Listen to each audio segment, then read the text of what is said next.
Monday, week 23, number 1. Why don't you and Marcia bring yours own lunches to work? Asked Sarah. So Sarah asked a question, so let's go ahead and put our quotation marks around what she asked. Why don't you and Marcia bring your own lunches to work?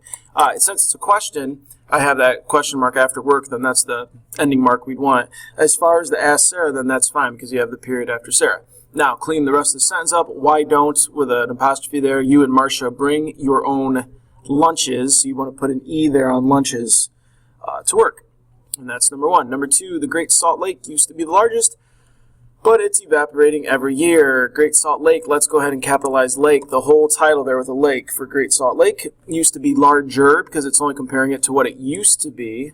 So it used to be larger because it's only against one other thing. So we have to use the ER form. And then they just have an extra comma in there. Your commas are going to go before the conjunctions.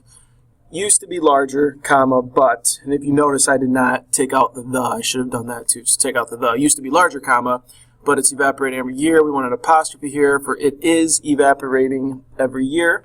And that's number 2. Number 3, we're supposed to circle the helping or auxiliary verbs. Our town is building a new library, which will have thousands of books and magazines. So if you see is building, that means that is would be a helping verb because it's not being used as a linking verb because it's part of an action. So you would go ahead, and I think it said to circle that. I'm going to underline it there on mine.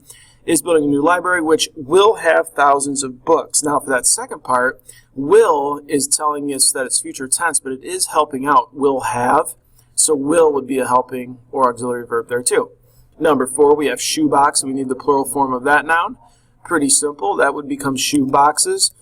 Mistakes people might make sometimes is that they would not have ES, they would just have S, but it would be ES. And finally, direct object and indirect object. Mr. Mendez gave me a free ticket to his piano concert tomorrow night. Mr. Mendez gave, what did he give? He gave a ticket. So ticket would be the direct object. Who did he give the ticket to? He gave the ticket to me, so me would be the indirect object. Again, you should probably have the direct object circle because it says on your paper to circle it. That'd be ticket, and then me would be the indirect object. That is all for Monday, week 23.